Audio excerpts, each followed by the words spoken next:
Essa semana no Conversas do Meio, meu convidado é o cientista político, historiador, professor da Universidade do Estado do Rio de Janeiro, colunista do Meio, Christian Edward Cyril Lynch. Minha conversa com o Christian, há muito tempo que o Christian não vem no Conversas com o Meio. A conversa é sobre história. O que acontece é o seguinte, em 1824, ou seja, 200 anos atrás, o Brasil promulgou a sua primeira Constituição. Essa Constituição é a Constituição do Dom Pedro I, ou o Christian prefere dizer a Constituição do Marquês de Caravelas, é a Constituição que vale até a queda da monarquia em 1889. É a Constituição mais longeva do Brasil. E, de certa forma, é a Constituição que fez com que o Brasil nascesse, o sentimento de ser brasileiro nascesse. Porque esse sentimento não existia. As pessoas se sentiam mineiras, pernambucanas, cariocas. As pessoas se sentiam de tudo quanto é lugar, mas não se sentiam de uma coisa única que nós chamamos de Brasil. Uma coisa que, de certa forma, a monarquia criou, mas a monarquia criou por causa dessa Constituição. O que é que um documento tem para ser capaz de inventar um sentido de nacionalidade, um sentido de país, uma ideia de país? Eu acho que, de certa forma, é isso que o Christian vai nos explicar. E tem uma coisa em particular, vocês vão me ver falando disso logo no início, eu conheço bastante de colônia, eu escrevi 2 livros sobre o período da colônia. Eu conheço bastante de república, escrevi 2 livros sobre a república e falo sobre a república o tempo todo. Eu conheço muito pouco de império. Então não são só vocês, não. Eu vou estar tendo uma aula também. Vem comigo.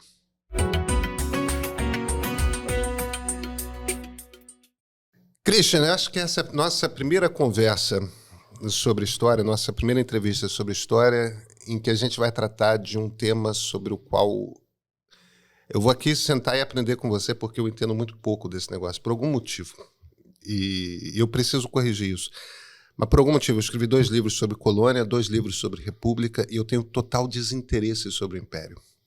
O império não me interessa, não acho interessante, acho que as pessoas têm um certo fetiche a respeito do império, aquela coisa bacana, tem imperador, tem princesa e tal. Mas é um período que, por algum motivo, que nem é um período tão longo assim, né? A gente está falando de 80 anos, menos que 80 anos, que dura o Império Brasileiro, mas é de 22 a 89, né? No século XIX. Agora, temos uma data importante aqui que estamos comemorando, que são os 200 anos da primeira Constituição Brasileira. 1824 foi promulgada a primeira Constituição Brasileira, que é a Constituição do Imperador Dom Pedro I, 2 anos depois da independência do Brasil, e essa é uma Constituição que você conhece muito. Talvez a melhor maneira da gente começar é a seguinte: o que está acontecendo no Brasil em 1824? Qual o cenário, qual o contexto em que essa Constituição vai nascer? Então, eu acho que a gente tem que começar tentando desfazer certos estereótipos que são muito presentes na hora de examinar esse assunto, né? Cada ideologia tem uma historiografia. Você tem uma historiografia, já no Império tinha.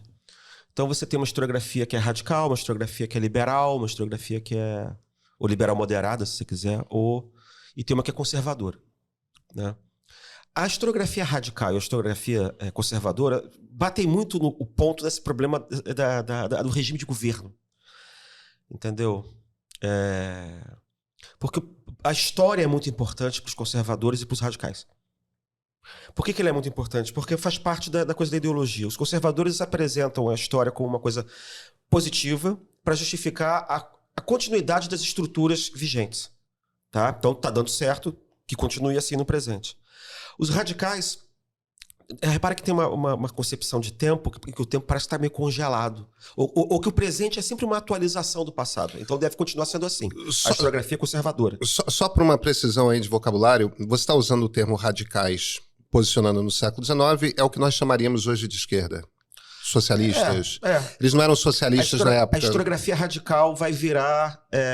ou vai continuar meio radical, liberal radical, mas ela também vai ser apropriada depois e transformada, atualizada pela esquerda, pelo socialismo, né? Então, o que acontece? O tempo histórico conservador é meio congelado. Congelado não, ele é uma atualização permanente do passado. Você vai mudando organicamente. Então, esse passado é bom, nós temos grandes heróis e tal, então isso justifica no presente uma política conservadora. Para os radicais, eles também têm uma concepção do tempo histórico meio parada. O tempo histórico também está congelado, só que é o contrário, o valor, em vez de ser positivo, ele é negativo. O tempo histórico está congelado na injustiça e na opressão. O povo está sendo oprimido o tempo inteiro, né, por um opressor, que nessa historiografia é a coroa, que é a heroína da história conservadora. Então, enquanto o povo não se livra daquilo ali, né, o povo está sofrendo. E o povo precisa... E aí isso justifica o quê? A intervenção da vontade do povo. Esse povo aí, o conteúdo varia, é só uma palavra, não significa nada em termos de conteúdo. Varia de acordo com a época, né? Aí o povo tem que intervir através do Partido Radical, do Partido Republicano, através de uma revolução, através de uma constituinte para botar fim àquela opressão, né? Uma concepção liberal da história é engraçada, ela é menos dependente da história. Porque liberal acredita em progresso. Então, aquilo que aconteceu há 50 anos não é muito importante para o liberal. Ele está mais preocupado, quando ele olha para trás, em ver as mudanças, na verdade, ao longo do tempo, né? O liberal moderado. Ele admite esse tipo de história. Eu quero contar um pouco a história a partir desse ponto de vista, porque é um ponto de vista que está menos presente no cotidiano do imaginário das pessoas, sobretudo numa época de polarização, né? Agora adjetivado com o adjetivo da moda, que é o calcificada. Tá? Então é assim, em vez de ficar preso nessa história de monarquia e república, que eu acho pessoalmente uma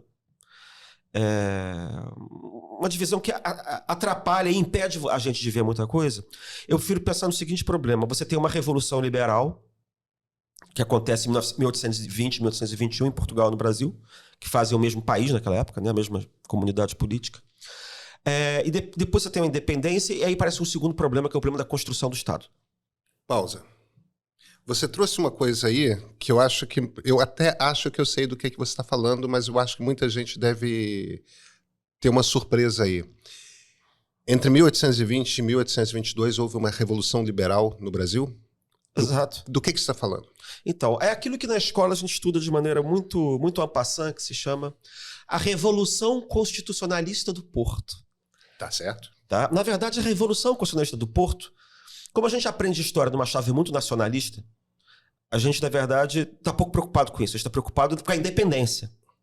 Mas a independência, ela é um subproduto, na verdade, da Revolução Liberal. Eu gosto de chamar até de Revolução. Porque na França chama Revolução, nos Estados Unidos chama Revolução, aqui também teve a Revolução, né? Mas, como eu disse, a nossa historiografia é muito centrada num paradigma nacionalista. Então, você não está preocupado com o advento do liberalismo e o fim do antigo regime. Ela é muito preocupada com o advento da nacionalidade, entendeu? E aí, pesquisas nas últimas décadas têm procurado matizar um pouco isso para entender esse processo de mudança do antigo regime para o liberalismo, para o Estado constitucional, para o governo constitucional e representativo. Tá? E aí a gente começa a ver outras coisas e semelhanças com problemas de outros países que tiveram que fazer essa passagem também de um tipo de governo autoritário, um governo centrado no rei, um governo em que a soberania cabia só ao monarca, que era supostamente derivava do direito divino, entendeu? Para uma sociedade que se pensa completamente diferente. Tenta se articular.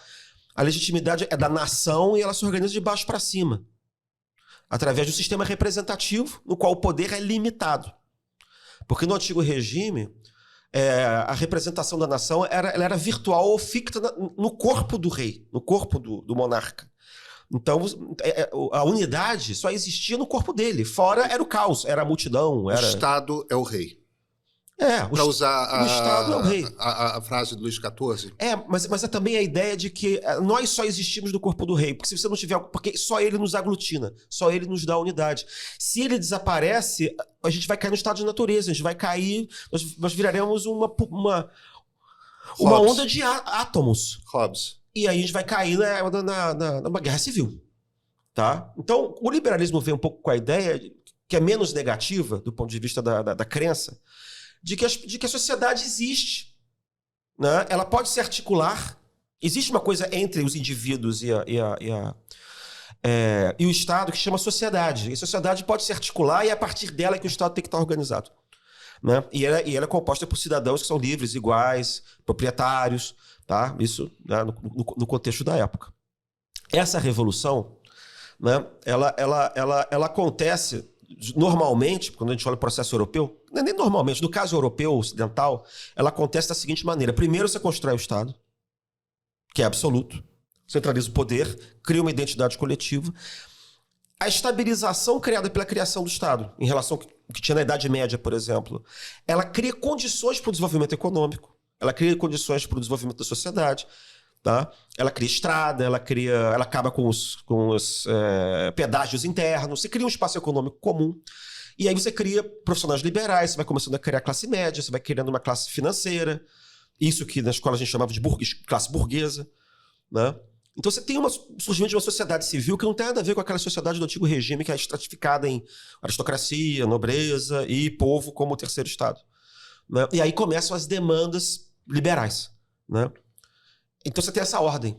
O problema da América Latina, por assim dizer, ou da América, de um modo geral, dos países novos, de uma maneira geral, saídos da colonização, é que no século XIX que eles têm que fazer as duas coisas juntas. Porque eles não têm Estado e, ao mesmo tempo, quando eles se constituem como nacionalidade, eles têm que ser liberais. Esse é o problema a partir do qual a gente tem que olhar, eu acho que é esse momento fundador. Quer dizer, a gente tem uma revolução liberal, mas a gente sem ter uma sociedade civil organizada ainda, do ponto de vista nacional. Né? Então a gente tem esse problema do Estado. Dom João, isso é um caso também fantástico no Brasil, em termos de excepcionalidade, né? A vinda da corte para o Rio de Janeiro permitiu você começar a construir um embrião de Estado nacional pelo absolutismo, o único país da América onde isso foi possível, então, quiçá do mundo, em que você começou a reproduzir o modelo europeu fora da Europa.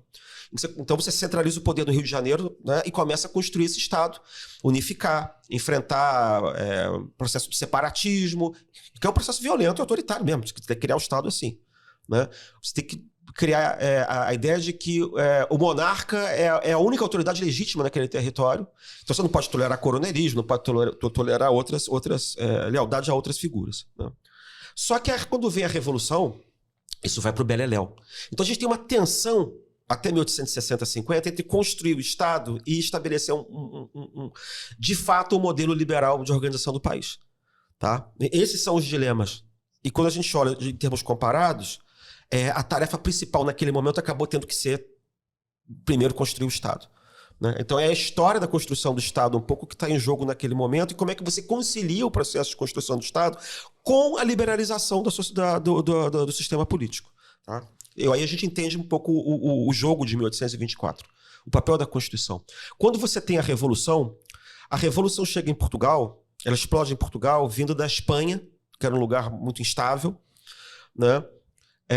Em 1820. Né? Você tem uma espécie de um efeito dominó que vai por vários lugares da Europa, e primeiro em Portugal, porque Portugal está do lado da Espanha. Dom João estava no Rio. Então, o impulso liberal, em primeiro lugar, era você acabar com o projeto imperial centrado luso-brasileiro que existia, centrado no Rio, que era um projeto que era, ao mesmo tempo, era meio liberal econômico, mas era baseado no absolutismo ilustrado. Era uma ideia que você tinha que ter um poder forte para desenvolver o Brasil, o império a partir do Rio de Janeiro, mas como a Inglaterra bancava Portugal, você tinha que ter liberalismo econômico para favorecer a Inglaterra. Então Portugal faz uma revolução liberal no sentido contrário. A gente tem que ter liberalismo político para proclamar a soberania da nação, para tirar o poder da corte, embora mantivesse a monarquia, mas querendo instituir um sistema de liberalismo não muito liberal econômico, restabelecendo alguns sistemas protecionistas. Porque Portugal estava arruinado desde a partir da família real, com aquelas guerras todas, guerra napoleônica, guerra. Portugal estava arruinado e vai continuar arruinado até 1850. Tá? E o que acontece? As províncias do Brasil não estavam ainda contentes debaixo de um sistema centralizado. Você tinha províncias que não queriam abrir mão dos seus poderes locais, Pernambuco, sobretudo, Bahia. Então o que acontece? Quando estoura a Revolução em Portugal e você cria as famosas Cortes de Lisboa, que representam a nação e dizem que agora elas são soberanas, várias oligarquias provinciais acompanham o movimento e depõem os governadores nomeados por Dom João. E elas passam a obedecer às Cortes de Lisboa. Então, você tem essa confusão naquele primeiro momento, né, em que quando Dom João volta para Lisboa, Dom Pedro fica aqui, mas na verdade Dom Pedro é príncipe regente do Rio de Janeiro, porque todo mundo obedece às Cortes de Lisboa. Aquilo que a gente chama da Confederação do Equador, em Pernambuco, é dentro desse contexto que acontece? Não, é no contexto de reação à centralização que acontece no meio do caminho. Porque o que acontece? Dom Pedro fica quase isolado. Quando ele chama José Bonifácio para ser primeiro-ministro, ele traz São Paulo. José Bonifácio achava que você tinha que manter a unidade brasileira dentro do modelo do Império. A gente tem uma disputa ali dentro, porque as Cortes de Lisboa, cuja maioria era portuguesa, queria que o Império ficasse centrado em Lisboa e que o Brasil não tivesse capital mais. Eles queriam governar de Lisboa diretamente para o Recife, para Salvador, para o Rio, para São Paulo, para... Como era antes da chegada da colônia, da Dom João VI. Eu acho que era até pior de alguma maneira, porque você tinha um vice-rei no Brasil antes, que não dava unidade para o país, mas você tinha uma autoridade nem que nominal que fosse geral. E aí você acabava, o Brasil não ia ter mais capital, porque você imaginava um projeto imperial centralizado em Lisboa. E aí Lisboa nomeava os governadores. Então você nomeava o governador de Pernambuco como você nomeava o governador do Algarve, do Minho, tá? em Portugal. Quando ficou claro que isso ia acontecer, aí o pessoal que estava apoiando as Cortes de Lisboa deu para trás. Sobretudo no Nordeste.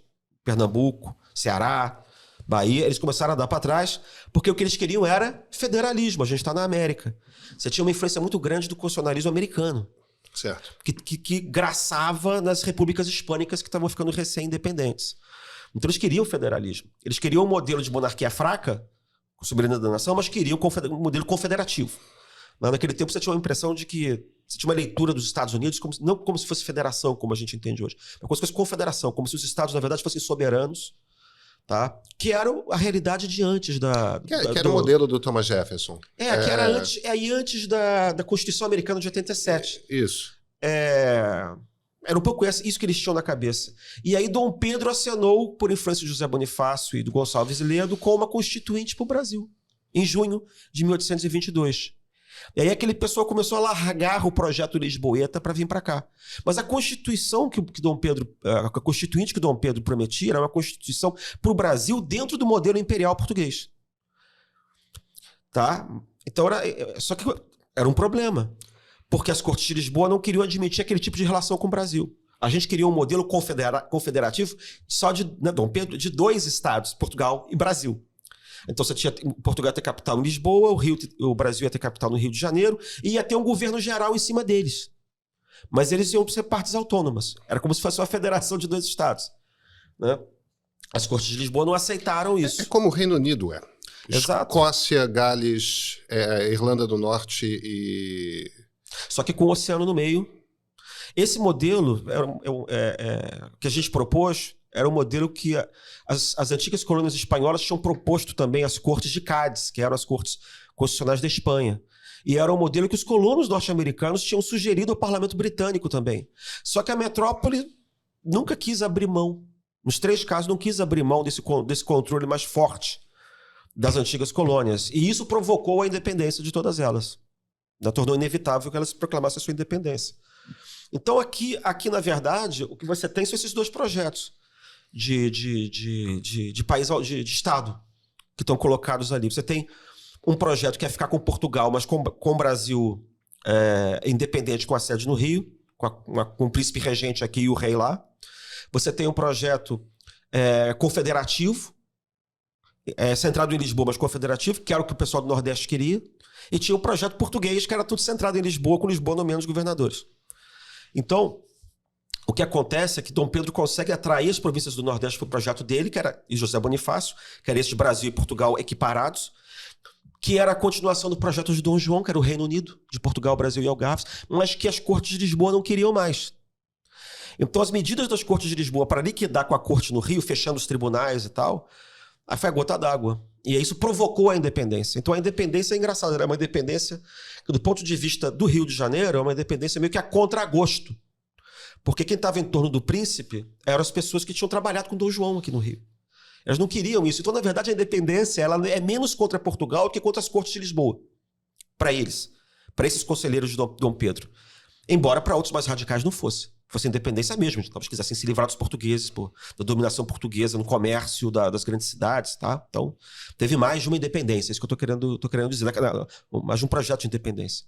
Aí, depois que há a independência, enfim, tem a guerra civil lá na Bahia e tal, mas você tem 2 projetos de país aí. Você tem, de novo, o projeto do pessoal, mais do pessoal do Nordeste, que quer uma espécie de monarquia confederada, que é uma espécie de monarquia republicana. Né? Tem gente que queria que o imperador fosse vitalício só. Tá? Com um congresso mais forte do que o imperador.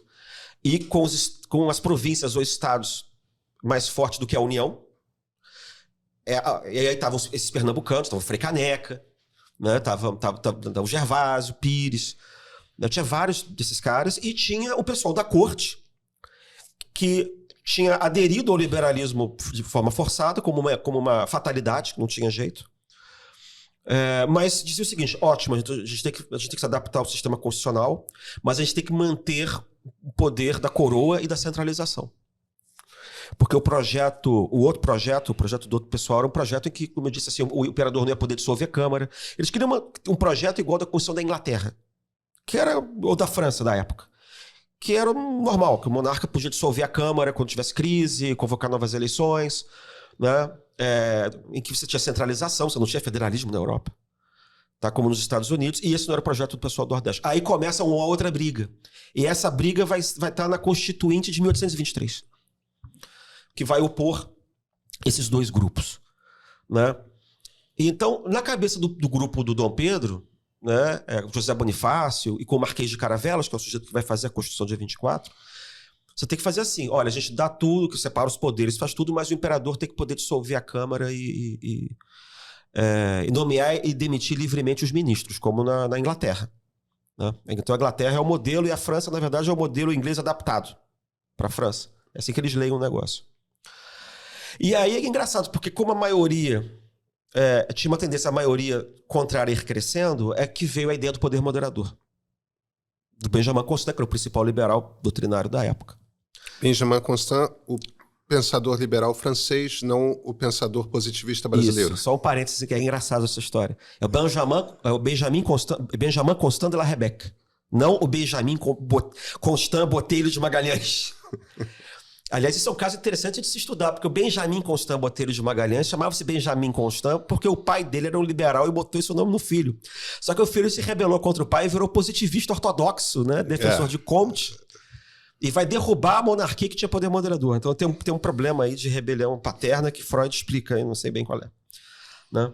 Mas então, porque Benjamin Constant era autor liberal, moderno, então ele dava essas competências e tal. O que acontece com Benjamin Constant, ou com etc e tal, o atrito vai crescendo, o imperador dá um golpe de Estado e fecha a Assembleia. Há uma discussão se foi golpe ou se foi dissolução.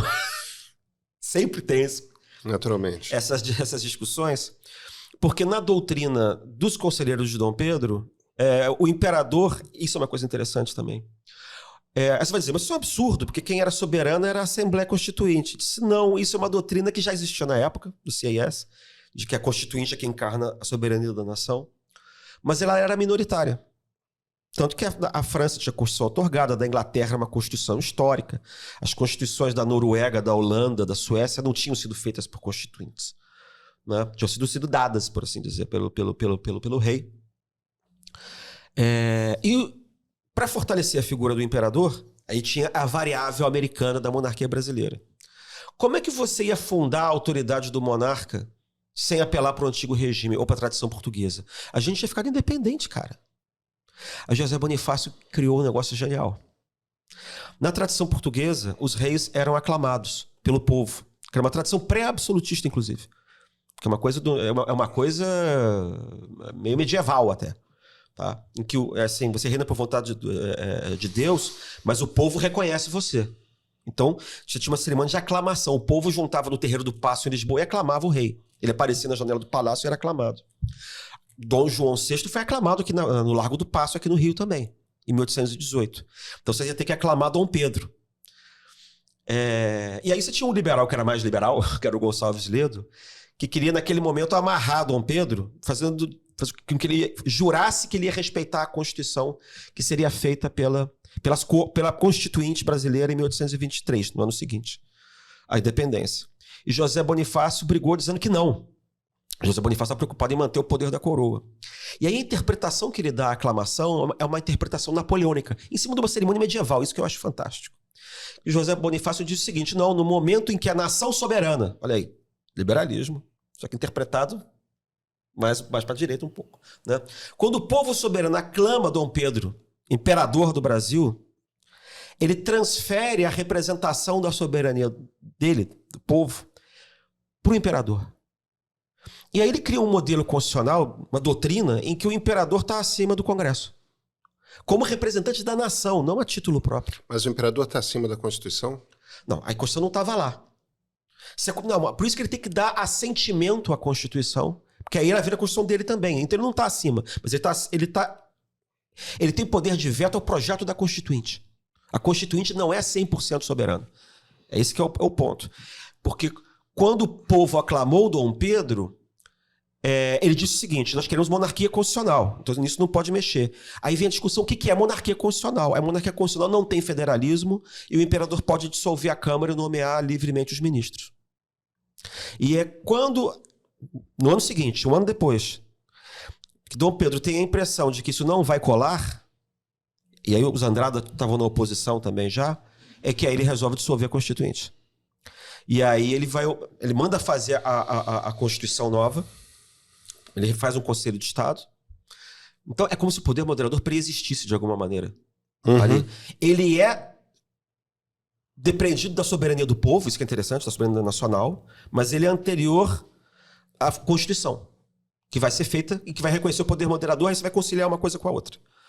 Né? E aí ele incumbe o José Joaquim Carneiro de Campos, futuro Marquês de Caravelas, de fazer a Constituição. Né? E ele era um liberal moderado, ele era o cara que mais entendia de direito público naquela época. Mais do que o Antônio Carlos, que era irmão do José Bonifácio. Né? Eu friso isso porque é um nome que meio que desapareceu da história do Brasil. O nome do Marquês de Caravelas, do Carneiro de Campos. E ele era um cara notável, era um cara moderado, era um cara sensato, era ponderado, ele sabia que ele tinha que equilibrar. Ele era um montesquiano, ou um aristotélico, se você quiser chamar assim. Na maçonaria, o apelido dele o nome maçônico dele era Aristóteles. Entendeu? Que era o Montesquieu da antiguidade. Então ele diz assim: é preciso montar uma monarquia sem despotismo e consagrar a liberdade sem que ela caia na anarquia. O tempo inteiro Montesquieu, ele fala assim. o pensador liberal francês que pensa a ideia dos três poderes, né, da divisão de... Isso, de um sistema constitucional representativo equilibrado.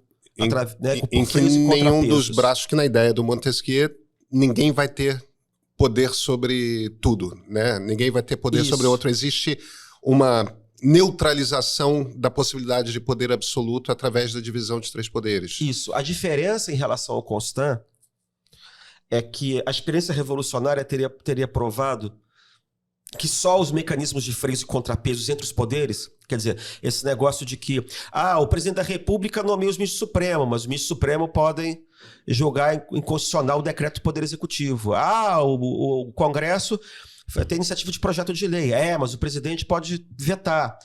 A experiência era de que você precisava... Esses freios e contrapesos, eles não funcionavam entre eles. Você tinha que ter uma espécie de um árbitro em cima. Que exercesse, neutro, que exercesse esses freios e contrapesos para impedir os poderes de quebrar. Quem que traz essa ideia? É o Benjamin Constant. Que é o que aqui no Brasil vai virar o poder moderador? Exatamente, a ideia de poder moderador. Que era uma doutrina, na verdade. Você não precisava ter numa Constituição o quarto poder. Ele imaginou como uma doutrina para interpretar o papel do rei na Constituição francesa, na Carta Francesa de 1814, que era uma carta que dava muito poder para o rei. Aí o Benjamin Constant diz assim: olha, o rei é um poder neutro, ele é um poder arbitral, ele é um poder moderador, destinado a conservar a Constituição, conservar o Estado liberal, o Estado de direito. né, contra os golpes de Estado, porque a história da Revolução Francesa é a história de golpes de Estado e revoluções e tal, para poder equilibrar e manter isso aqui estável. Tá? Então, quem tem que exercer o governo de verdade são os ministros. O rei não tem que ficar administrando minúcia, ele tem que ficar afastado só olhando de longe o governo. Tá? A ideia era essa.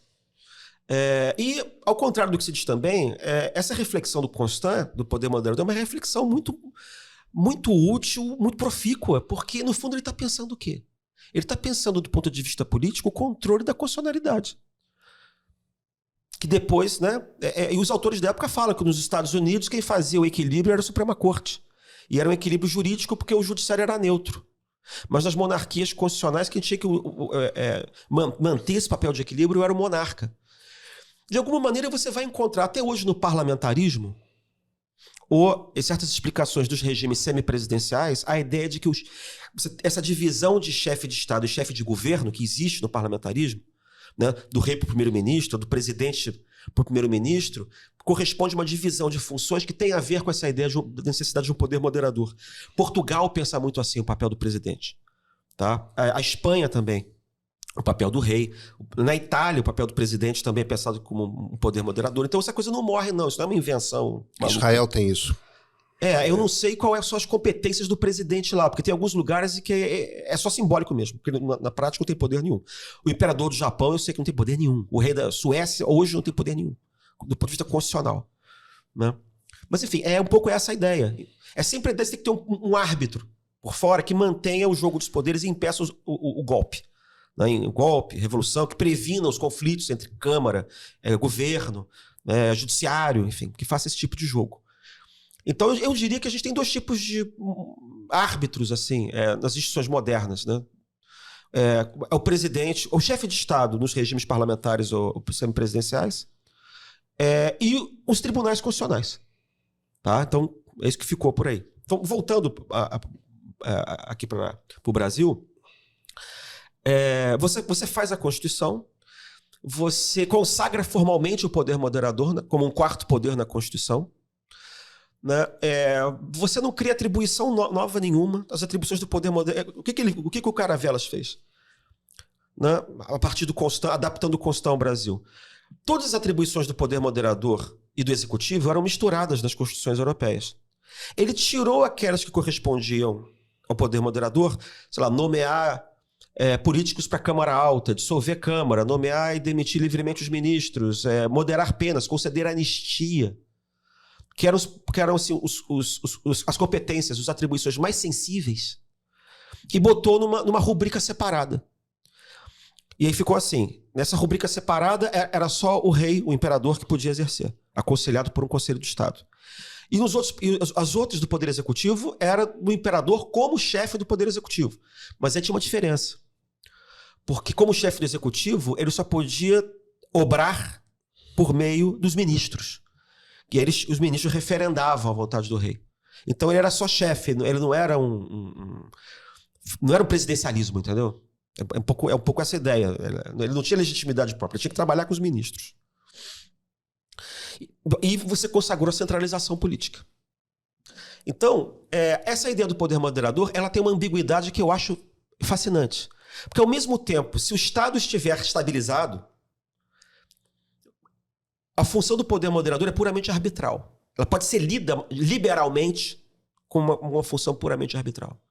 Mas num Estado novo, que não tem estabilidade, em que a autoridade da capital não é reconhecida, em cujos cidadãos só existem no papel, porque a fidelidade de cada cidadão é para a sua província. Os pernambucanos não se sentem brasileiros, os mineiros não se sentem brasileiros, os amazonenses não se sentem brasileiros. Você precisa formar o Estado primeiro, lembra? Uhum. Por isso que eu acho uma coisa fascinante, porque ele permite também uma leitura mais conservadora, em que ele passa a tutelar o sistema político e ele é o símbolo do Estado que não existe ainda. Né? E é um pouco nessa chave ambígua que você vê também na Constituição o seguinte: quando você transcreve para o Brasil e adapta as atribuições do poder moderador, não tem diferença nenhuma. Você não engrandeceu em nada a figura do monarca. Mas você engrandece na doutrina que está na Constituição. Porque a Constituição diz que o imperador é o primeiro representante da nação. E não a Assembleia Geral. Tem um artigo que diz que os dois são representantes, mas o artigo 98 do Poder Moderador diz que ele é o primeiro. E você diz que o Poder Moderador é a chave de toda organização política. O Constante tinha dito que a diferença entre o executivo e o moderador é que era a chave, se diferenciar um do outro. E na Constituição você disse que era o próprio poder moderador que era a chave. Tá? Então se criou essa ambiguidade. Os liberais podiam interpretar de um jeito e os conservadores, preocupados mais com o Estado e com a ordem e a autoridade, podiam interpretar do outro. Então eu acho que essa ambiguidade ela favoreceu, na verdade, a estabilidade da Constituição, porque ela permitiu que a Constituição fosse interpretada hegemonicamente de um jeito mais conservador nessa época de construção do Estado, que eu acho que vai até 1850 e 60, e depois permitiu que ela fosse interpretada de maneira mais liberal, quando esse Estado se consolidou, e aí era a hora, de fato, de abrir a sociedade que estava surgindo depois da consolidação do Estado, a sociedade nacional, de uma maneira mais liberal. E é por isso que isso explica um pouco por que é que o sistema político do Império parece mais conservador até 1860 e dali para frente ele vai sendo dominado por um reformismo liberal, mantendo a estabilidade da Constituição e a alternância dos partidos do poder. Você acha que essa ambiguidade que está no texto foi algo propositalmente posto lá? Já pensando numa possibilidade de virada ali na frente quando tivesse um Estado já formado? Eu acho Quando você está falando de Estado aqui, o que você está falando não é funcionário público, prédio de tribunal, prédio de delegacia, tudo funcionando. Você está falando mesmo na ideia de Estado. As pessoas se sentirem cidadãs brasileiras. É isso. Mas é claro que para isso você precisa de Estado. Claro, no sentido burocrático também. Você precisa do cartório, você precisa de exército, você precisa de forças armadas, você precisa de Ministério da Fazenda, você precisa de funcionários nas capitais das províncias, né? Quer dizer, você tem que ter o prédio que representa o Estado, onde você vai resolver coisas... E a única coisa que junta o país historicamente é a figura do monarca. Então você tem que investir nisso. Eu acho que o Caravelas pensou nisso, sim. Essa ideia de você tem que contrabalançar, porque ele estava vendo na América Hispânica inteira a guerra civil e as pessoas se matando lá por projetos diferentes de país. Por que a América Hispânica constrói esse sentido? Na América do Sul, pelo menos, né? Constrói, na Central é um pouco diferente, mas na América do Sul, essa ideia de Estado é construído por caudilhos. É por homens fortes também, né? Você tenta reproduzir o padrão americano, numa cultura que não tem nada a ver com a cultura norte-americana. E aí a ideia de um presidente forte ela é interpretada como uma espécie de sucedâneo do monarca absoluto. É isso. E aí o que eu acho interessante no caso brasileiro é que justamente porque você manteve a monarquia, você ao mesmo tempo você limitou o poder do monarca que era absoluto. Não é um coronel de algum lugar que vai virar o líder. Isso, exatamente. Aí você impediu a disputa oligárquica ou de caudilho sobre quem ia mandar. Então você manteve uma certa estabilidade política, simplesmente limitando o poder da única autoridade no território que era vista como legítima, entendeu?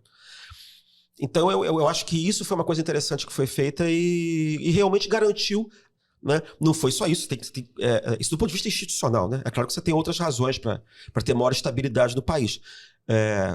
Mas assim, na América Latina, América Ibérica, os únicos países que conseguiram se consolidar em 20 anos, assim, os seus estados foram o Brasil e Chile. Só.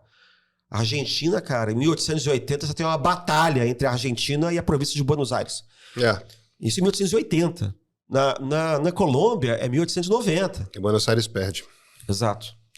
No México é com Porfírio Dias no final da década de 1870. Então, eu acho que do ponto de vista institucional, a Constituição foi... o arranjo de equilíbrio de forças que foi feito ali foi bastante profícuo. Pancho Villa e Zapata são posteriores, não são? Não, é o contrário. É tentando, na verdade, abrir o sistema meio autocrático oligárquico que foi montado pelo Porfírio Dias no México. E já em 1910. Já a Revolução Mexicana. Mas tipo, ainda está uma coisa instável aí. Não tá de pé. Não, está de pé o Estado, mas não está o liberalismo. Entendi. Eu defendo a tese de que como você tem que criar o Estado antes, mas você não pode abrir mão do sistema constitucional liberal, o que acontece é que os países são obrigados, no primeiro momento, a criar um modelo de governança a partir do modelo liberal, que no fundo é autoritário. Não é autoritário como no antigo regime, mas você tem que criar um polo centrípeto de poder em torno do qual você vai amarrando de cima para baixo as fidelidades do resto do país, das províncias, enfim, dos outros poderes, né, dos poderes locais. Igual o processo de construção do Estado por meio do absolutismo na Europa. Só que você tem que fazer isso rápido e dentro do modelo formalmente liberal. Por isso que o advento do liberalismo na América Latina, eu tenho uma coisa muito interessante. Porque a sociedade não é liberal e não é nacional quando vem as independências. Eles são estados liberais do papel. Eles são liberais do papel e são estados do papel. Então a gente tem uma chegada do liberalismo em 2 etapas, em 2 estágios. Isso aqui é interessante. No primeiro estágio, tem uma hegemonia conservadora. E aí, quando você cria a sociedade nacional, aí, exatamente como no modelo europeu, você começa a ter demandas por descentralização, demandas por diminuir o poder do imperador ou do presidente da República, porque no Chile era presidente da República, mas na verdade o presidente era um monarca. Cada presidente ficava 10 anos no poder. Né? E aí, por isso que o momento, digamos assim, heróico do liberalismo não é 1820 ou 1800, não é na época da independência. A época heróica do liberalismo é a época que você tem uma demanda para que aquele sistema, entre aspas, seja efetivo. Ou seja, que a realidade comece a corresponder com aquilo que a Constituição determina. Ou seja, que você jogue fora o modelo de governança hierarquizado e mais para autoritário que existia na época. E aí a época heróica é o quê? 1870, 1880, que no Brasil se confunde com a campanha abolicionista, com a campanha federalista. Mas isso é um pouco a história do liberalismo, não é? Porque, no fim das contas, o que eu estou querendo dizer aqui? Eu estou partindo do princípio, quando você fala de liberalismo, você está falando de um Estado constitucional, um Estado de leis, um Estado representativo, em que todo cidadão é igual entre si perante as leis, que você quando começa a avançar, a ter uma coisa de oportunidades essenciais que são garantidas a todos os cidadãos. Tem uma quantidade de aspirações aí que é a coisa de somos legalmente iguais. Somos iguais perante a lei. Autonomia do judiciário, igualdade perante a lei, direitos fundamentais para todos os cidadãos. Direito de ir e vir, direito de assembleia, direito de se expressar por texto quando você quiser, de fazer imprimir alguma coisa, direito de um julgamento com garantia de defesa legal, direito de habeas corpus, você não pode ser simplesmente preso porque alguma autoridade mandou, você tem direito... Quer dizer, responsabilidade do governo perante o parlamento. Isso. Quer dizer, estamos desenhando aí o que, em geral, as pessoas entendem por democracia liberal, mas que são os preceitos. É por isso que o liberal vem como sobrenome, né, de democracia. Eu até brinco dizendo assim, a democracia é um passo adiante do liberalismo, do ponto de vista lógico e histórico. Sim. Você cria o Estado, depois você liberaliza o Estado, vira um Estado de direito, e depois você democratiza esse Estado do ponto de vista da participação política, porque a participação política no começo é limitada à sociedade civil. Depois você amplia ela para o resto da população. Agora, a natureza do liberalismo, ou da democracia liberal, e eu estou tratando eles como se fossem a mesma coisa, tá? Aqui, nessa pergunta. A natureza desse troço, desde que ele é implantado ali com a posse do George Washington em 1889 nos Estados Unidos, a natureza desse negócio é que ele é sempre uma promessa que vem ali com um livro de receitas. Tem aqui uma Constituição. E aí, nos Estados Unidos, já nasce com 10 emendas, que é a Bill of Rights, né, que são os direitos. Tem isso aqui, que é esse livro de receitas, mas aquilo é essencialmente uma promessa. E naquela promessa tem embutido, através dos direitos, as condições pelas quais você consegue fazer com que aquela promessa seja cumprida. Porque ela não nasce cumprida. Os Estados Unidos nasce com escravidão, né? Nasce com com colégio eleitoral mínimo, a quantidade de pessoas que tinham acesso a voto é muito pequena. Você tinha que ter propriedade, você tinha que ser homem. Mas é isso que dá origem a 2 tipos diferentes de liberalismo na época. O liberalismo que é mais radical, que é mais avançado, e o outro que é mais conservador, Na prática, então isso é uma coisa importante que você está falando também, porque mostra a complexidade da coisa na época. A esquerda e a direita eram liberais. É claro que nas monarquias, não no caso brasileiro, isso vai demorar muito para aparecer, mesmo assim é muito fraco, você vai ter uma direita que é reacionária, quer voltar para o antigo regime, para botar a política submetida à religião ou ao monarca absoluto. Ao monarca absoluto. Action Française na França. Mas antes também, no século XIX você tem as guerras carlistas na Espanha, tem o pessoal que apoia Dom Miguel, o miguelismo em Portugal, que queria todo mundo voltar para o antigo regime. Então os liberais lá, eles estão enfrentando os reacionários. Que isso é uma coisa que a gente tem que lembrar, né? Dom Pedro I era o liberal da história, o reacionário era o Dom Miguel, irmão dele, né? Exato. Então, o que acontece é que você tem tanto o Partido Liberal como o Partido Conservador no Império, são partidos liberais. E eles são divididos por questões. Sobre questões econômicas, sobre questões políticas, institucionais, né? Se vai ser federalismo, se vai ser centralização, se o monarca tem que ter mais ou menos poder, isso reflete na interpretação do poder moderador, quais são as prerrogativas da Câmara, se o judiciário tem que ser mais dependente do executivo ou não, a questão do autogoverno, que tem a ver com essa coisa do federalismo, e a coisa da escravidão. Mas o problema da escravidão dividiu os dois partidos. Né? Então, essa coisa, então, você tem um liberalismo mais conformado e um liberalismo que é mais utópico, no sentido positivo da expressão. Quer dizer, ele tem mais um horizonte normativo. Isso que você está se referindo, da promessa. Tem outros que não. Então você vai ter um liberalismo que é mais conservador, que vai dizer assim, é liberal sim, mas os escravos não fazem parte da sociedade civil. Inclusive, eles eram estrangeiros, a maioria que era africana, até um certo momento, né? E você vai ter um outro... Império já... Cada vez menos, né? Depende da época, né? É que tem uma hora que o tráfico é interrompido e aí começa a ser... Mas é 1850. Isso. Aí você tem... Isso é um momento interessante na época do Império, porque a abolição do tráfico de escravizados, ela rompe com uma ideia secular de país, que é o país que vem desde 1500. E ela começa a acenar para a possibilidade de um país diferente, é um país que não vai ter escravidão, um país que vai ter imigração europeia. Essa ideia da imigração é uma ideia fundamental, porque o Brasil tinha 4 milhões de habitantes em 1822. A gente perde a noção da escala. A população brasileira em 1822 tinha menos gente que o município do Rio de Janeiro hoje. Tá? Então a gente esquece que o país era inteiramente desabitado. Tá? Você tem populações indígenas, óbvio, povos originários estavam lá, mas era muito pouca gente de qualquer jeito e menos, obviamente, que tinha na época já tinha morrido uma quantidade absurda. Exatamente. Então você tinha a ideia essa ideia eurocêntrica da nação, que era a ideia de todos os países até 20 anos atrás, 30 anos atrás, de alguma maneira, hegemônica. Você tinha que povoar o país. Mas, enfim, a ideia de que, em suma, o Brasil ia ser completamente diferente no futuro. É a primeira vez que você tem isso, é depois do tráfico de escravizados. E é uma época fantástica, você tem um boom, porque o dinheiro que estava aplicado no tráfico vai começar a ser aplicado em obras de industrialização, de modernização, de bonde. Aí você tem um boom ali e você tem a criação do mercado de capitais. O primeiro mercado de capitais, a bolsa começa a existir, começa a ter banco. Então é uma época absolutamente fascinante. Eu sou fascinado, ao contrário de você, na época do Império, porque você está vendo tudo começando a existir. As primeiras modernizações, o processo de liberalização, as primeiras demandas por democratização, né? E o regime da monarquia constitucional permitia que tudo isso andasse. Isso não era um entrave, do ponto de vista institucional.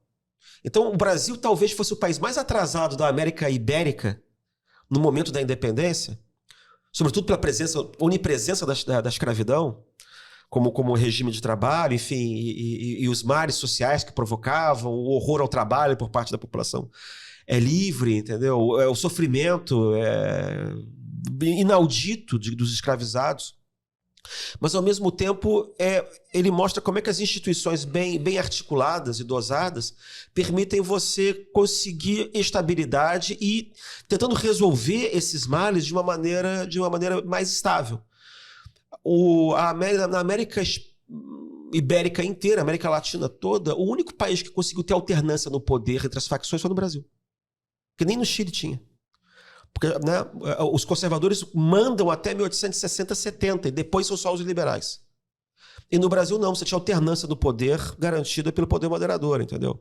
A gente teve sorte também de Dom Pedro II, que exercia essa alternância, entendeu? Então eu acho que você tem assim... As virtudes institucionais da Constituição de 24, tanto quanto foi possível, compensaram as deficiências graves, os males graves da formação social brasileira decorrentes sobretudo dessa onipresença da escravidão que existia aqui. Nos outros países da América Hispânica você também tinha escravidão. A escravidão só vai acabar mesmo na América Hispânica na década de 1850 e nos Estados Unidos na década de 1860. Tá? Mas eu acho que teria sido muito pior se você tivesse outro. Cuba e Brasil é na década de 1880. Quer dizer, mesmo na América Hispânica, em Cuba, é um pouquinho antes só do Brasil. E eram os lugares onde você mais teve maciçamente a escravidão. Aí não conta o Haiti, que foi a república aqui. Mas aí no Haiti é diferente porque houve uma revolução de escravizados que tomaram o poder do país. Exatamente, né? Exatamente. Então as coisas... História heróica até. Sim, sim. E depois trágica. Depois trágica. Então você tem uma... Então eu olho com muito bons olhos assim, o papel dessa Constituição de 24. E a Constituição também dizia que ela podia ser alterada, ela não era uma Constituição rígida, ela era semiflexível. Então você podia alterar normas dela que não dissessem respeito à divisão de poderes e aos direitos fundamentais por lei ordinária. Então ela tinha uma flexibilidade, ela passou a comportar o parlamentarismo, o governo parlamentar a partir de 1800, do Partido do Segundo Reinado. Você teve a criação por decreto da figura do presidente do Conselho de Ministros, que é o primeiro-ministro, a partir de 1847. E você tinha uma emulação, assim como a República vai emular. Quem que baixava o decreto? Era o imperador? Quem criou o decreto? Quem que baixava um decreto? Quem que tinha poder de decreto? Decreto é o equivalente que é o que a gente hoje chama de medida provisória, né? Medida provisória é um decreto esvaziado. Mas é uma ordem com peso de lei. Quem que baixa um decreto no Império? Não, você tinha decretos legislativos também. Mas o ponto é o seguinte, o imperador só obrava sozinho nos atos do poder moderador. Aconselhado pelos ministros, aconselhado pelo Conselho de Estado e tal. Mas assim, o poder executivo, os governos, era sempre por meio de ministros. E não era um governo presidencial disfarçado. Ele tinha limitações também. Então você tem um governo parlamentar, que funciona ali com a tutela do imperador, a supervisão do imperador, mas ele é um governo parlamentar. Você tem que ter maioria. Se o governo perde maioria, ele cai. Ou eles têm que pedir para o imperador para dissolver a Câmara, o imperador pode recusar. Então você tem uma mecânica do sistema parlamentar ali que era igual à mecânica do sistema parlamentar em países como, todos inspirados pelo modelo inglês, mas que era uma mecânica parecida com a que tinha em Portugal, que tinha na Espanha, que vai ter na Itália. Né? A partir já na década de 1860, quer dizer, a Itália vai se unificar ali no final da década de 1860, tá? Que tinha na Bélgica, que tinha na Holanda. Era uma mecânica, e isso era considerado modelar para os liberais do século XIX. Porque quando eles olhavam para... Só tinha a República na Europa, só, tirando a Suíça, que não era modelo, só a França que vira república mesmo depois de 1871 e só consolida em 1875. Então os liberais do século XIX, hegemônicos, eram todos vinham de monarquias. E achavam que sem monarquia, na prática, você não tinha liberdade. E que os Estados Unidos eram uma exceção da exceção da exceção por causa da sua origem britânica. Porque todas as outras repúblicas do mundo, do Ocidente, eram todas as repúblicas hispânicas. Você só vai ter o surgimento de repúblicas hispânicas que parecem mais ou menos respeitáveis, né? Tirando o Chile com a Argentina em 1880, depois com o Brasil já no começo do século XX. Né? Deixa eu te fazer uma pergunta aqui. Você fez essa descrição que eu acho simpática e ao mesmo tempo precisa, que é os liberais olham para a história diferente porque os liberais acreditam em progresso. E os conservadores acreditam em conservação com mudanças incrementais. Isso. Os radicais acreditam em ruptura ou revolução. E os liberais acreditam em progresso. Isso. Tem uma frase do Martin Luther King, esse grande liberal, que raramente é encarado como liberal, mas que eu acho que é percebido como liberal aqui no Brasil, nos Estados Unidos, no Reino Unido. Ninguém tem dúvidas que o Luther King era um liberal. Que é uma frase que eu acho que ao mesmo tempo é simpática. Ele era um grande frasista, né? Aquela coisa de tradição de pastor batista bom de discurso, bom de sermão, que eu acho que traduz muito bem esse negócio, que é o arco da história se inclina na direção da justiça. The Art of History bends towards justice. É isso mesmo. É uma frase dele, que é uma frase essencialmente liberal. É uma visão essencialmente liberal. E ele estava, evidentemente, falando daquele momento dos direitos civis, que a gente tem essa ferramenta aqui, que é uma ferramenta que foi escrita por um bando de escravagistas, que é a Constituição, e essa Constituição nos permite estar na rua, nos permite fazer exigências, nos permite agrupar, nos permite combater a polícia e o Estado quando a polícia e o Estado nos prende porque estamos nos agrupando, cobrando por o que vai ser a grande mobilização na direção de direitos civis dos Estados Unidos do final da década de 1950 e principalmente ao longo dos anos 60. Mas, enfim, era nesse contexto que o Luther King falava dessa coisa, o arco da história se inclina na direção da justiça. O que você está me dizendo, de certa forma, eu acredito nesse modelo que uma Constituição te dá a ferramenta para fazer com que as promessas que estão embutidas nela sejam cumpridas. Mas não basta você simplesmente instalar a Constituição e pronto, tudo se resolveu. Não, a ferramenta dá para a sociedade civil, não para deputados, não para presidentes, não para ministros do Supremo. Dá para a sociedade civil as ferramentas para pressionar através de eleição, através de passeata, através de texto, através de debate público, através de todas essas ferramentas. Mobilização social. Isso. Dá à sociedade civil o poder de fazer com que aquelas promessas sejam cumpridas. Obrigar na direção e vencer as resistências que existem naturalmente, afinal de contas. Você sabe o que o Euclides da Cunha fala? Ele tem um texto que chama-se Da Independência à República, em que quando ele fala da Constituição de 24, ele diz a mesma coisa que você, com uma chave um pouco, não digo pessimista, mas assim, do trabalho que vai dar. Que ele diz assim, a respeito dos conselheiros de Estado de Dom Pedro, do Caravelas, enfim, puseram a Constituição de 24. Tinham fincado um marco bem ao longe. Estamos até hoje nos esforçando para tentarmos chegar lá. É isso. É isso. A pergunta que eu quero te fazer, em cima desse preâmbulo, é a seguinte. Então você tem dois elementos. Um elemento é a ferramenta que é a Constituição, para permitir que a coisa vá numa determinada direção. E a outra coisa é a capacidade que a sociedade tem de se organizar. E isso tem muito a ver com o espírito público de gente o suficiente que consiga fazer as mobilizações necessárias para, usando a Constituição, ir naquela direção. A Constituição de 24, nesse sentido, entrega no momento que ela cai com o golpe militar, que vai fazer a República, com o golpe do Deodoro da Fonseca. Essa Constituição cumpre esse papel? Ela serve ao Brasil para que o Brasil vá em direção ao que a gente possa chamar de um país onde há mais oportunidades, um país onde há mais liberdade. E mais igualdade. E mais igualdade. Relativo ao momento do nascimento, ela cumpre esse papel? Eu acho que a gente pode responder numa única resposta breve. Coisa que comigo é impossível.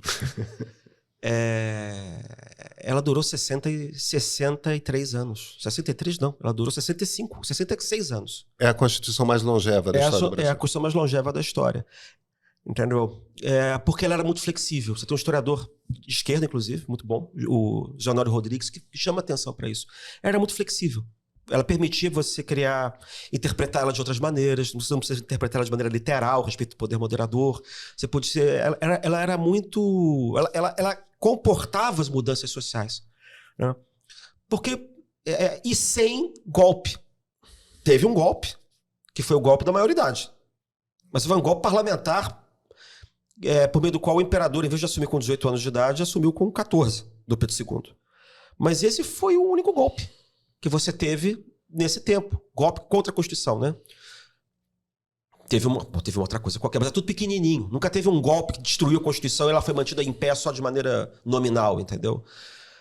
Por exemplo, a Constituição da Argentina, supostamente, até hoje, é a Constituição de 1853. Supostamente. Só que ela já veio e voltou, já sofreu 1 milhão de golpes e revoluções, mas eles, por amor ao símbolo da Constituição, eles continuam dizendo que é a mesma Constituição. Tá? Essa Constituição do Império, quando ela caiu, ela era a terceira mais antiga do mundo. Terceira ou quarta mais antiga do mundo. Você tinha, sei lá, a americana, a Inglaterra, não sei se conta, porque era uma Constituição que não é escrita, né? Não tem uma Constituição. E você tinha, eu acho que é norueguesa. Tá? Ela era mais antiga, em pé. Em pé ainda era, enfim, supostamente era a última. Era das poucas que estavam em pé ainda. Então eu acho que ela consegue fazer isso, porque você tem um país depois que já está... tem reformas eleitorais, é um país que já tem estrada de ferro, é um país que tem sistema bancário, é um país que consegue abolir a escravidão, entendeu? Que é um negócio sem guerra civil, sem essas coisas todas. Né? Você conseguiu construir o Estado e está liberalizando a sociedade. Tinha gente que dizia que você podia proclamar a República emendando a Constituição. Fazendo uma reforma na Constituição, não precisava nem ter mudado de Constituição. Então eu acho que ela foi uma das Constituições mais felizes que o país teve, porque ela tinha dentro dela essa potência.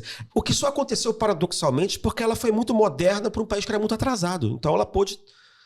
Mas ela tinha elementos que permitiam você interpretá-la de maneira mais autoritária quando você precisava disso. Né? Ela permitiu a introdução de um elemento federal, que foi o ato adicional, que criou assembleias legislativas, entendeu? E ela teria continuado a fazer esse tipo de coisa mais para frente, acho. Ela teria conseguido durar mais até.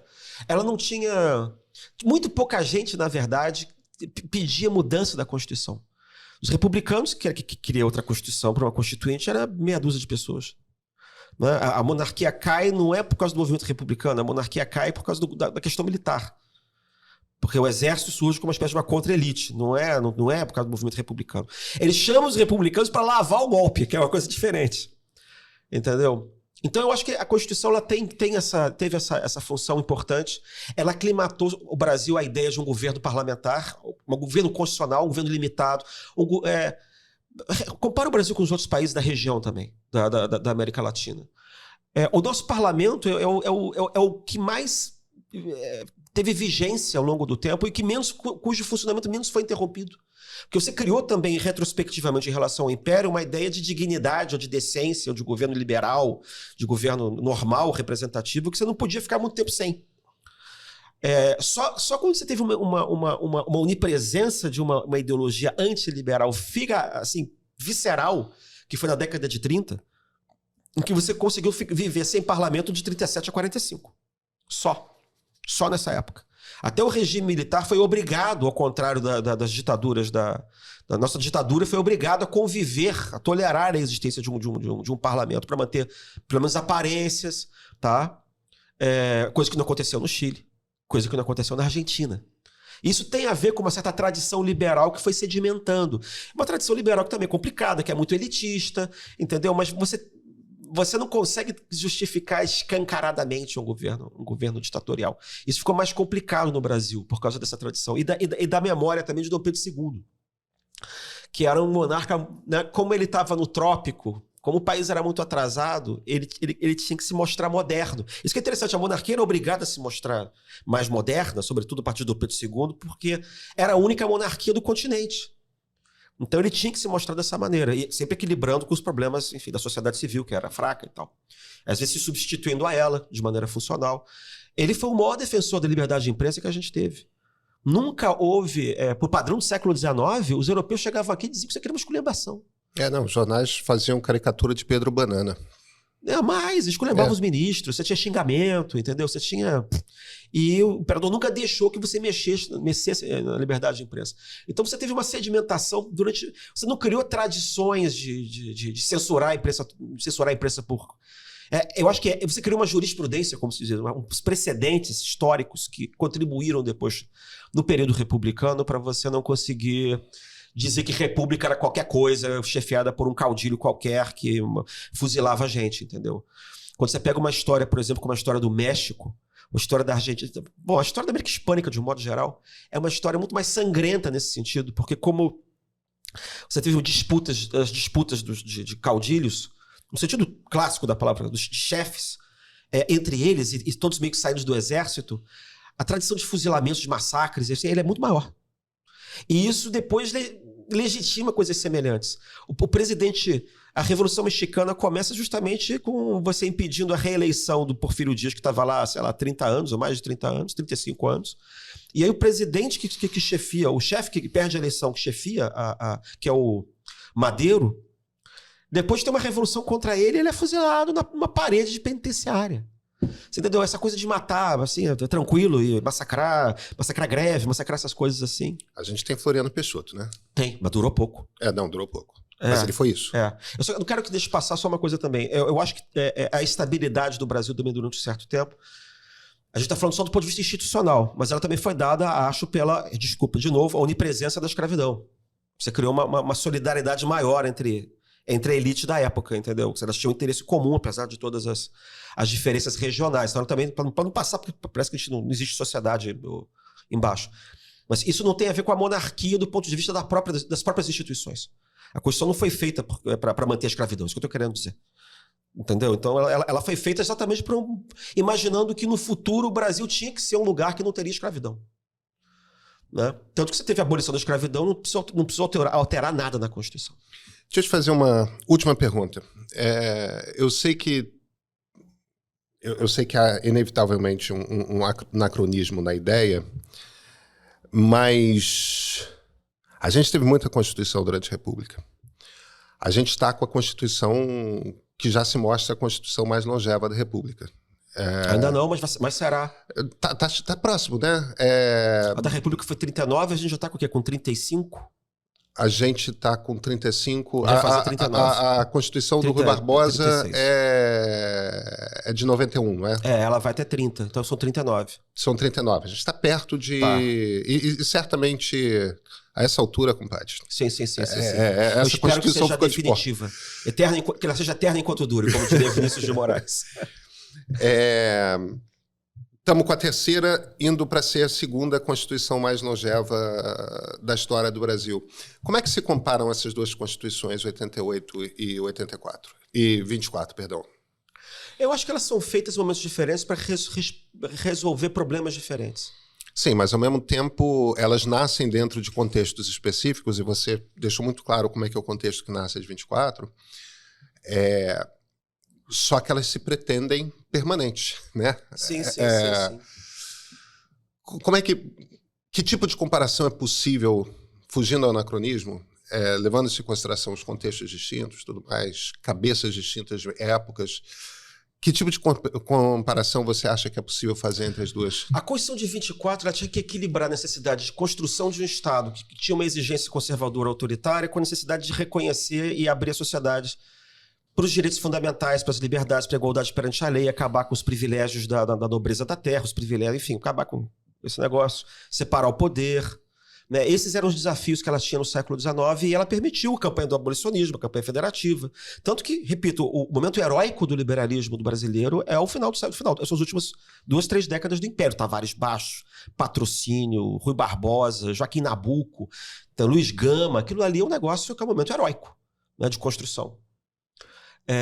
E a Constituição de 88, ela foi criada, na verdade, para sacramentar, estabilizar e vacinar a democracia brasileira contra o vírus do autoritarismo. Isso é uma coisa interessante. A instabilidade das constituições intermediárias na República não tem a ver com a República em si. É claro que no começo, a instabilidade da década de 1890 tem a ver com a República, porque a República foi uma imposição, da maneira que ela veio, foi a imposição de um golpe militar. O projeto dela era o projeto de uma minoria. Então tem uma instabilidade que provém disso, embora ela seja estável, porque ela consegue estabilizar um liberalismo oligárquico. Tá? Uma sociedade civil oligárquica, mas ela funciona. A partir de Campos Salles, né? É isso, mas ela funciona. Logo 10 anos depois, né? Isso. O problema é quando começa a vir a classe média quer entrar. Aí vem Rui Barbosa querendo botar a classe média no meio, campanha civilista, 1909, 1919, que é toda a campanha do Rui. 22. Isso. Aí tem o pessoal que quer uma coisa mais autoritária, centralizadora, e o pessoal que quer liberal, que quer continuar a coisa do Rui e fazer uma república velha que fosse democrática dentro da mesma Constituição. Tá? Aí a instabilidade vem do fato de que o Brasil se moderniza, se desenvolve muito rápido. As massas entram rápido. E essa velocidade faz com que a mesma classe política que estava habituada a ser oligárquica num período, 10 anos ou 15 depois, obrigada a ser democrática, entendeu? É muito rápido. Na Europa, nenhum país se desenvolveu nessas velocidades da América Latina. Isso explica a instabilidade. Mas não tem a ver com a República. Tem a ver com as mudanças aceleradas, a urbanização, a industrialização. Esse sobe e desce. você tem muita resistência dessas classes que estão habituadas a um domínio oligárquico, ao advento das massas, dos trabalhadores, do sistema político. Tá? Quer dizer, elas são resistentes a que a classe média entre. Depois a classe média que entra, a parte dela não quer que os trabalhadores entrem. É sempre assim. Quem entra quer fechar a porta depois. Tá? Então, e isso acaba em 85, 88. Em 88, a Constituição é feita para ser a Constituição definitiva do Brasil democrático. Por isso que a base dela é a base de 34. A base das Constituições brasileiras, em geral, é 34. Que é a grande Constituição liberal brasileira. Eu não sei se é a grande Constituição, porque a grande Constituição liberal mesmo é a de 91, de 1891. Tá. Mas a de 34, ela já incorpora elementos de democracia social. Por isso que ela acaba sendo... Não dura, né? Não, mas só vale um ano. Mas ela é um template. Ela acaba sendo um template das outras. 88 com algumas mudanças. Não de 37, né? A de 37... É uma Constituição protofascista. 37 não, 46 volta... Quando chega 46, eles voltam para 34. Isso. O modelo é 34. Isso. Né? Então 34, 36 acaba virando alguma coisa que vai dar em 88. Só que 88 é uma versão vacinada de 46, em que ela faz um poder executivo mais forte do ponto de vista das prerrogativas, mas ao mesmo tempo cria muito mais embaraços a possibilidade do poder executivo virar autoritário. Né? Seja aumentando também as prerrogativas do Congresso e seja aumentando muito as prerrogativas do Judiciário e do Ministério Público. Entendeu? Então, eu acho que foi isso. Bom, por que ela ficou mais estável? Porque a gente teve um consenso de que durou 30 anos, progressista, em torno da Constituição, liberal-democrata ou social-democrata. Né? O fato é que você teve um consenso progressista ali em torno do projeto de Constituição. Fernando Henrique tinha uma interpretação da Constituição, né?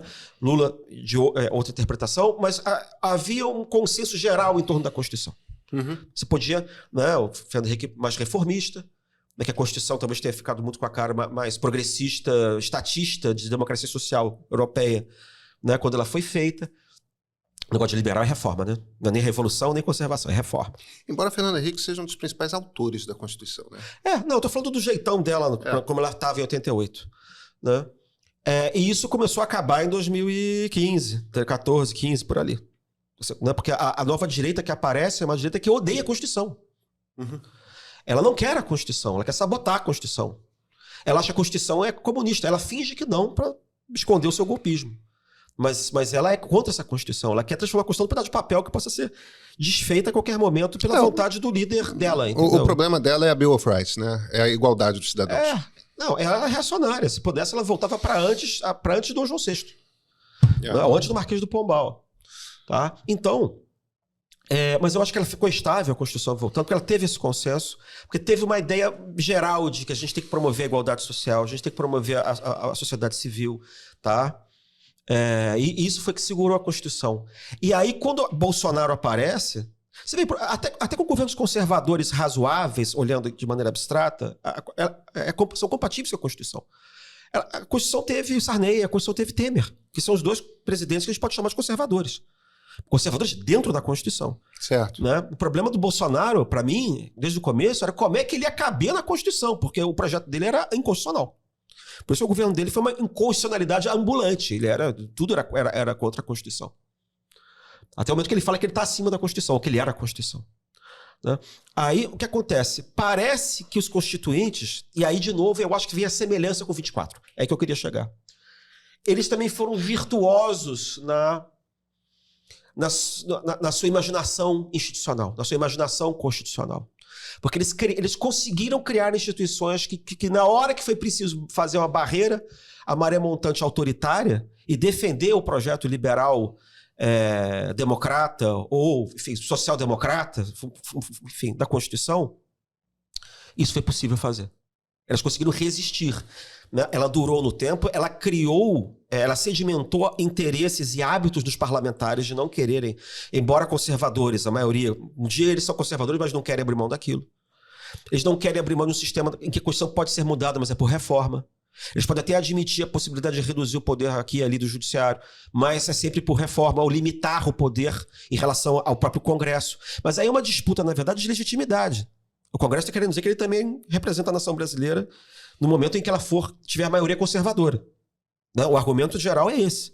Então isso ainda é legítimo. Isso está dentro do jogo ainda. Né? E que o executivo pode ser conservador, mas sempre dentro da Constituição, até porque a mudança, a reforma constitucional também é prevista na Constituição. Então isso também é constitucional. Tá? Então eu acho que a semelhança está aí. Você conseguiu semear para o futuro, criar instituições que fossem, como é que a gente pode usar em português a palavra a inglesa, né? Endurance, que fossem capazes de resistir e ser resilientes quando o ideário reacionário ou autoritário militarista reapareceu. Aí eu acho que essas virtudes, na verdade, contribuem para a longevidade do regime democrático. Né? Ou, no caso da Constituição de 24, para uma liberalização do sistema que também prepara o terreno para a democratização futura. Né? Eu acho que assim a gente consegue fazer uma ponte entre elas. Eu tinha te prometido uma última pergunta, mas aí você levantou um ponto sobre o qual eu queria te provocar aqui.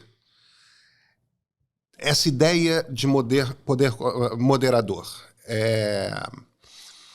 Tem uma turma que... Tem a turma lá do artigo 142 da Constituição de 88, não, que as Forças Armadas têm um poder... Que é a grande fantasia militarista, é que as Forças Armadas substituíram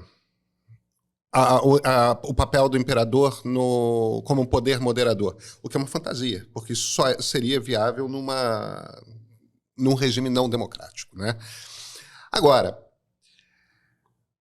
qual é exatamente o papel do Supremo Tribunal Federal? Porque, no fim das contas, como é quem tem o papel de interpretar a Constituição, como é quem tem a última voz, para parafrasear aqui o Rui, como é quem tem a última voz, o último a errar, né? A dizer o que a Constituição diz? O STF é, de alguma forma, um poder moderador? Pois é, quando a monarquia cai, a gente começa a ter uma disputa logo na Constituinte sobre quem que seria o poder moderador da República. O poder moderador nunca foi admitido em Constituição republicana nenhuma. Uhum. Mas o imaginário do poder moderador ficou, a ideia de uma autoridade arbitral que interviesse em determinados momentos. Né? Eu disse aqui mais cedo que a Constituição do Império tinha... o poder moderador do Império permitia duas interpretações, uma liberal e uma conservadora, lembra? Sim. Então, a interpretação liberal dizia que o imperador reinava e não governava e ele tinha que, quando provocado pelas circunstâncias, ele tinha que atuar para arbitrar os conflitos entre os outros poderes. Essa é a ideia do Benjamin Constant, que é afim à ideia do controle de constitucionalidade que está aparecendo naquela época, no começo do século XIX, nos Estados Unidos e até na França. A ideia de um tribunal que fizesse um controle mais jurídico da Constituição. E não um controle das estruturas políticas que sustentam a Constituição na prática, institucionais. Né?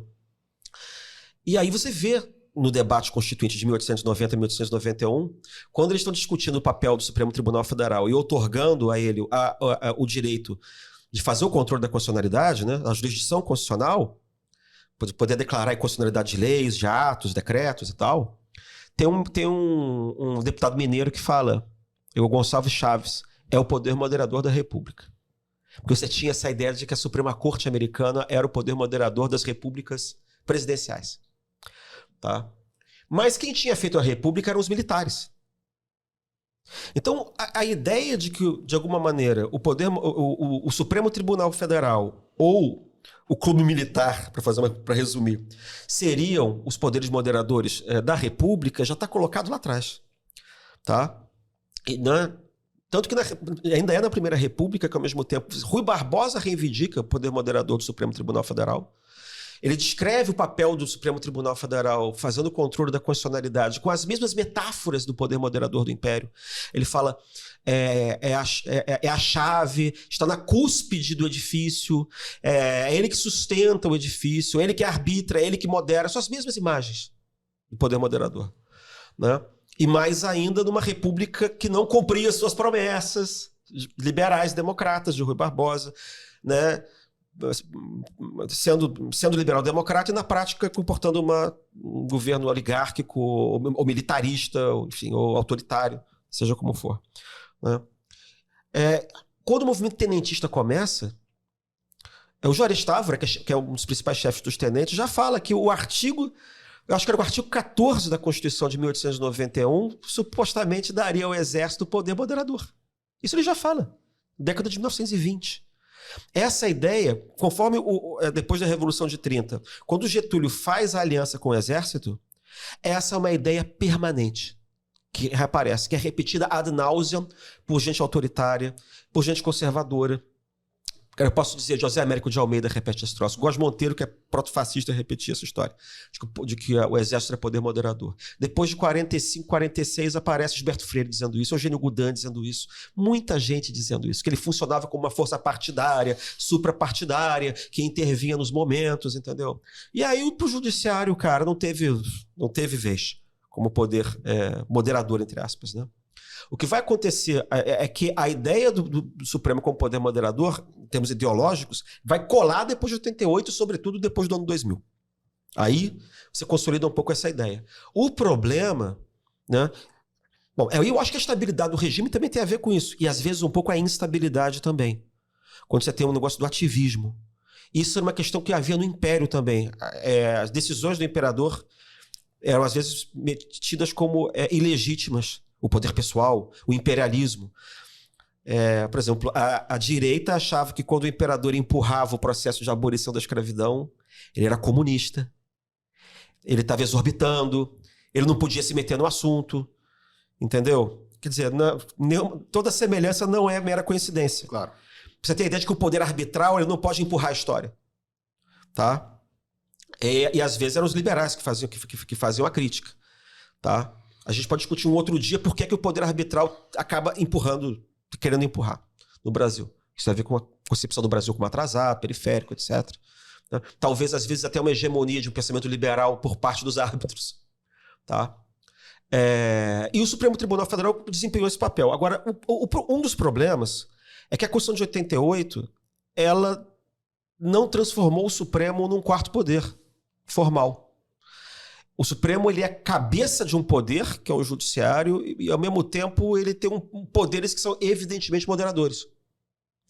Daí vem a ambiguidade, de novo, do papel do Supremo Tribunal Federal. Porque do ponto... Quais são, você vê, os poderes que o Supremo tem que você classificaria como moderadores? Interpretação da Constituição?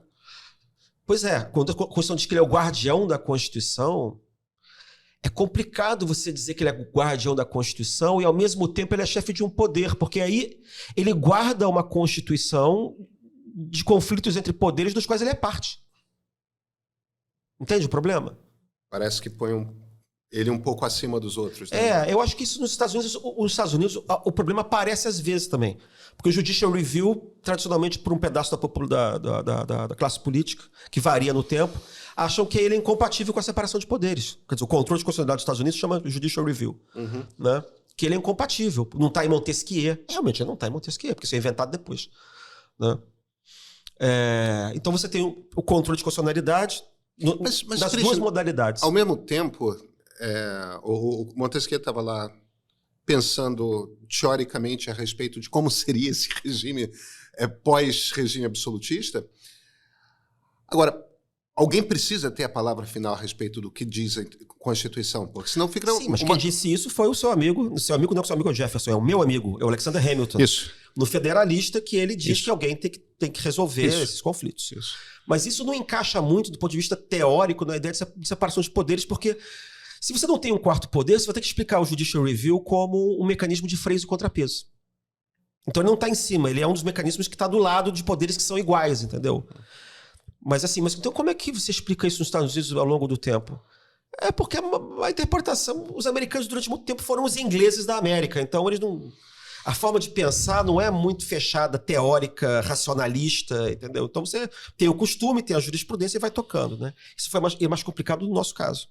Ou no caso da Europa Ocidental, do continental. Porque a gente tem que ter uma rigidez teórica para explicar tudo. A coisa tem que estar a gente tem uma queda por interpretação literal, uma interpretação léxica, uma interpretação lógica, né, que é uma coisa mais forte aqui do que uma interpretação mais anglo-saxônica, que é evolucionista ou evolucionária, histórico-evolucionária, que você pode ir mudando a interpretação literal conforme as necessidades do dia.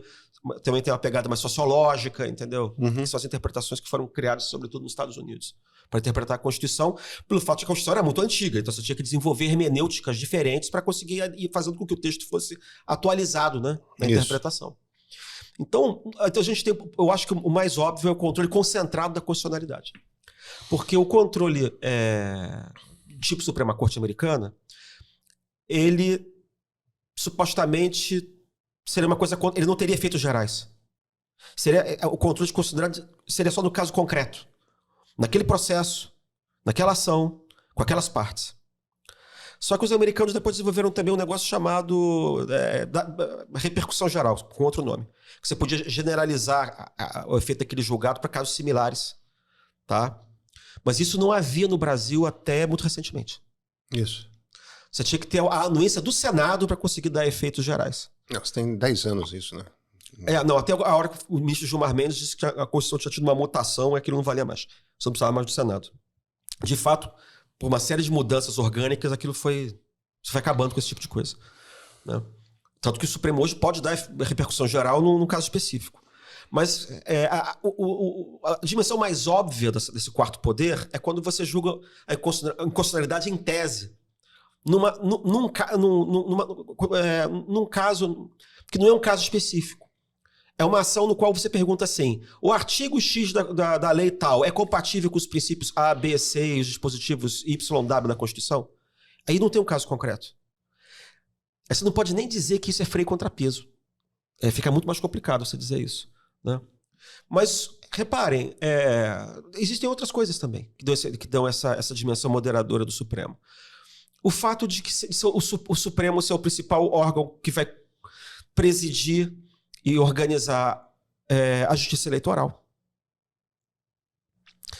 Outra coisa que foi criada depois de 88, não estava na Constituição, foi uma emenda que foi criada, que foi o Conselho Nacional de Justiça, que é uma corregedoria para a justiça do país inteiro, que só existia para a justiça federal, não podia existir para a justiça estadual. A justiça estadual, né?